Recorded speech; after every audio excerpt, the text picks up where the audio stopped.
PM Modi का Italy में चल रहे G7 शिखर सम्मेलन का दौरा हुआ पूरा। रेडिस हवाई अड्डे से भारत के लिए रवाना हुए। पीएम मोदी ने ट्वीट करके G7 शिखर सम्मेलन के दौरे को बताया उपयोगी। इटली के लोगों और सरकार का गर्मजोशी से स्वागत के लिए आभार भी व्यक्त किया। पीएम मोदी ने G7 के आउटरीच सत्र के दौरान भारत के चुनाव का किया जिक्र। ऐतिहासिक जीत को बताया लोकतंत्र की जीत, कहा कि ये पूरे लोकतांत्रिक विश्व की जीत है। प्रधानमंत्री मोदी ने कहा कि टेक्नोलॉजी को विनाशकारी की जगह रचनात्मक बनाना होगा, तभी हम एक बेहतर समाज बना सकते हैं। पीएम मोदी ने आर्टिफिशियल इंटेलिजेंस फॉर ऑल के मूल मंत्र का भी जिक्र किया, कहा कि भारत ने आर्टिफिशियल इंटेलिजेंस के लिए बनाई है राष्ट्रीय नीति। पीएम मोदी और इटली की पीएम जॉर्जिया मेलोनी के बीच हुई द्विपक्षीय बैठक, दोनों देशों के बीच सुरक्षा सहयोग और रक्षा उद्योग में बढ़ोतरी पर चर्चा की गई। पीएम मोदी ने मेलोनी का G7 की बैठक का न्योता देने के लिए जताया आभार, कहा कि दोनों देश वाणिज्य, रक्षा, टेलीकॉम और ऊर्जा जैसे क्षेत्रों में सहयोग करेंगे। पीएम मोदी ने यूक्रेन के राष्ट्रपति जेलेंस्की से द्विपक्षीय बैठक की, कहा कि शांति का मार्ग संवाद और कूटनीति से होकर गुजरता है। पीएम मोदी ने G7 बैठक को इतर अमेरिकी राष्ट्रपति जो बाइडेन से भी मुलाकात की, बताया कि ये सुखद मुलाकात रही। कहा भारत और अमेरिका दुनिया की भलाई के लिए मिलकर काम करते रहेंगे। पीएम मोदी की G7 बैठक के दौरान कनाडा के पीएम जस्टिन ट्रूडो से मुलाकात, दोनों नेताओं ने एक दूसरे के साथ गर्मजोशी के साथ मुलाकात की। प्रधानमंत्री मोदी ने जापान के पीएम फूमियो किशिदा के साथ भी द्विपक्षीय बैठक की। भारत और जापान के बीच रक्षा, तकनीक और ऊर्जा के क्षेत्र में संबंधों को और मजबूत करने पर सहमति बनी। प्रधानमंत्री मोदी G7 बैठक के बीच पोप फ्रांसिस से मिले। पोप फ्रांसिस ने पीएम मोदी को गले लगाया। पीएम मोदी ने भारत आने का न्योता दिया।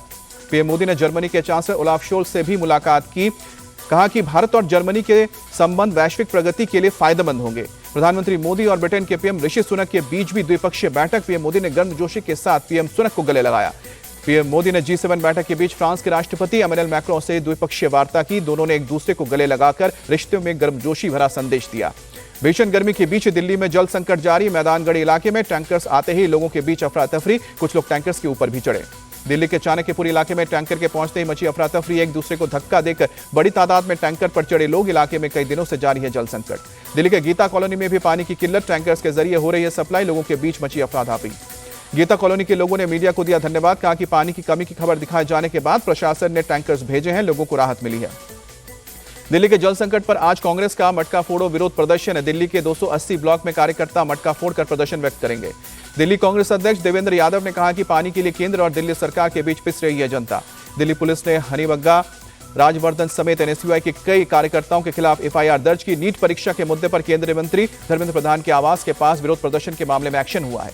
बीजेपी के अहंकार वाले बयान से RSS नेता इंद्रेश कुमार का यूटर्न, कहा कि राम की भक्ति करने वाला सत्ता में वापस आया है। इंद्रेश कुमार ने पीएम मोदी के नेतृत्व में देश की तरक्की करने की जताई उम्मीद, लोगों से कही एकजुट रहने की अपील, कहा कि मजहबी कट्टरता और जाति से छुआछूत से दूर रहना चाहिए। पीएम मोदी का 18 जून को वाराणसी दौरा, सीएम योगी ने कार्यकर्ता और कार्यक्रम स्थल पर जाकर तैयारियों का जायजा लिया। सीएम योगी ने प्रधानमंत्री मोदी की वाराणसी यात्रा को लेकर अधिकारियों के साथ बैठक की। अधिकारियों को कई अहम निर्देश भी दिए। सीएम योगी ने अधिकारियों को निर्देश दिया है किसान संवाद कार्यक्रम में आने वाले किसानों को किसी भी तरह की समस्या ना हो। वाराणसी पहुंचे मुख्यमंत्री योगी ने रोपवे विद्यापीठ स्टेशन का निर्माण कार्य का निरीक्षण किया, अधिकारियों के साथ बात भी की। वाराणसी से काशी विश्वनाथ मंदिर पहुंचे सीएम योगी, पूजा अर्चना के बाद आशीर्वाद लिया। वाराणसी के काल भैरव मंदिर भी गए योगी आदित्यनाथ, विधि विधान से पूजा की। SBSP चीफ यूपी सरकार के मंत्री OP राजभर गठबंधन पर घोसी में दिए अपने बयान से पलटे, कहा कि एनडीए के सभी लोग अपनी अपनी ओर से हार की समीक्षा कर रहे हैं। OP राजभर ने कमियों को दूर करने और मजबूती से आगे बढ़ने से लड़ने की उम्मीद जताई, कहा कि बीजेपी भी अपने नेताओं के धरातल की खबर ले कमियों की समीक्षा कर रहे हैं। OP राजभर ने घोसी में कहा था कि जनता ने मोदी योगी को नकार दिया। गठबंधन के तमाम दल के नेता गठबंधन धर्म को निभाना नहीं जानते। नीतीश कैबिनेट में 25 एजेंडों पर लगी है मुहर, बिहार में बेरोजगारों को मिलेगा बेरोजगारी भत्ता।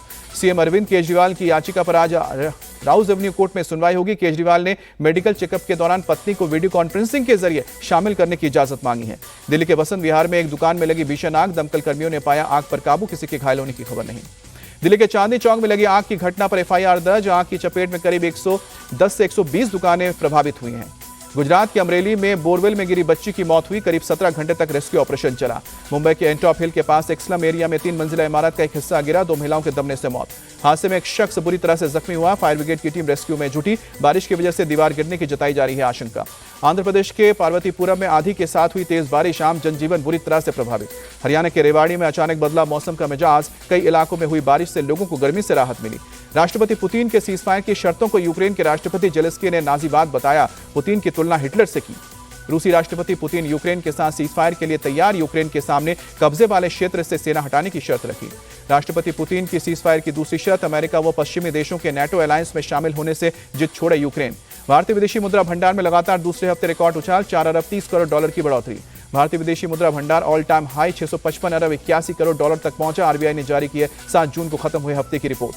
टी20 वर्ल्ड कप में आज भारत कनाडा के बीच होगा आखिरी लीग मैच। फ्लोरिडा में रात 8 बजे होगा मुकाबला। टी20 वर्ल्ड कप में बड़ा उलटफेर, पाकिस्तान की टीम टी20 वर्ल्ड कप से बाहर। पहली बार खेली रही अमेरिका की टीम अब सुपर 8 में पहुंची है। न्यूजीलैंड की टीम का भी टी20 विश्व कप में थम गया सफर। अफगानिस्तान ने 3 मैचों में 6 अंक के साथ क्वालिफाई किया।